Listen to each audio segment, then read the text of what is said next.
सर्दियां आते ही क्या आपके हाथ और पाँव की उंगलियां सूजकर सुर्ख या नीली हो जाती हैं?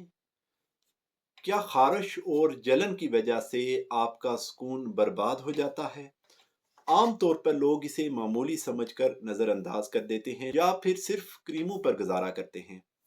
लेकिन ये मसला आपके निज़ाम दौरान खून की कमज़ोरी की निशानदेही करता है।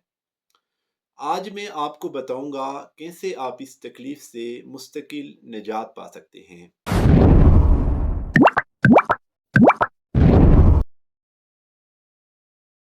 अस्सलाम वालेकुम, मैं हूं होम्योपैथी डॉक्टर मोहम्मद शुजात और आज की वीडियो इन तमाम मरीजों के लिए जो हर साल सर्दी की वजह से उंगलियों की सूजन का शिकार होते हैं। एक होम्योपैथी डॉक्टर के तौर पर मेरा मकसद सिर्फ अलामात को दबाना नहीं बल्कि मर्ज की जड़ तक पहुंचकर इसका मुकम्मल इलाज करना है। आज हम इस मौजू पर तफसीली बात करेंगे। जब बाहर सर्दी बढ़ती है तो बहुत से लोग मोजे और दस्ताने पहनने के बावजूद इस शदीद दर्द और सूजन से नहीं बच पाते। उंगलियां इतनी हसास हो जाती हैं कि मामूली सी रगड़ भी बर्दाश्त नहीं होती। रात को जब आप बिस्तर में जाते हैं तो गर्माइश मिलते ही वो शदीद खारिश शुरू हो जाती है। आरजी अद्वियात वक्ती फ़ायदा तो देती हैं, लेकिन जैसे ही अगली सर्दी आती है ये मर्ज फिर लौट आता है। इसका मतलब है कि इलाज अंदरूनी होना चाहिए और उसका बेहतरीन सोल्यूशन होम्योपैथिक अद्वियात हैं। होम्योपैथी में हम मरीज की अलामात और मजाज के मुताबिक दवा का इंतखाब करते हैं। इस मसले के लिए मैं आपके लिए यहाँ पर 3 होम्योपैथिक दवाओं का जिक्र करूँगा। सबसे पहली दवा एग्रीकस 30। ये दवा इन मरीजों के लिए बेहतरीन है जिनकी उंगलियां सुर्ख हों और इनमें ऐसी जलन और खारिश हो जैसे वहाँ बर्फ लगी हो या सुई चुभ रही हो। अगर आपको ऐसा महसूस हो कि उंगलियां सूजन की वजह से जकड़ी हैं तो एग्रीकस बेहतरीन दवा है। उसके बाद दूसरी दवा पल्साटीला 30।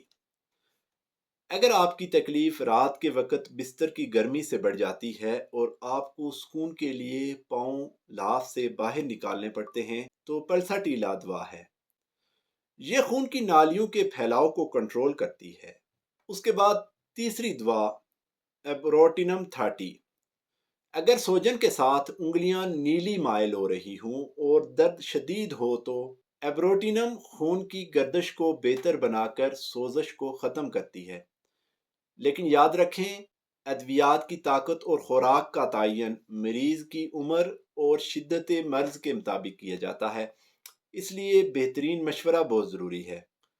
मैं अपने तमाम नाजरीन से ये पूछना चाहता हूँ कि क्या आपने कभी इस मसले के लिए कोई देसी टोटका आजमाया है या क्या आपको ये मसला मोरूसी तौर पर ख़ानदान में किसी और को भी है? कमेंट सेक्शन में अपनी राय और सवालात ज़रूर लिखें। मैं कोशिश करूँगा कि आपके हर कमेंट का तिब्बी जवाब दे सकूँ। नाजरीन, दवाई के साथ साथ तर्ज ज़िंदगी में तब्दीली बहुत ज़रूरी है। सबसे पहली चीज़ पानी का इस्तेमाल।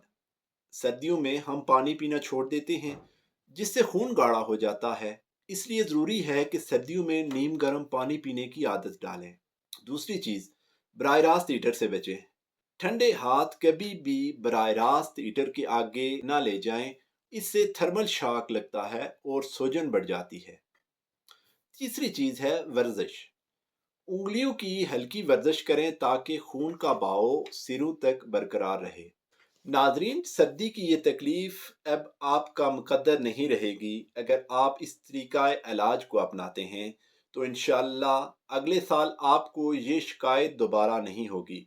इस वीडियो को सदका जारिया समझकर शेयर करें ताकि दूसरे भी इस तकलीफ से बच सकें। मज़ीद तिबी मालूमात के लिए चैनल को सब्सक्राइब करें और बेल आइकन दबाना मत भूलें। अल्लाह पाक आपको सेहत व तंदुरुस्ती अता फरमाए। अल्लाह हाफिज़।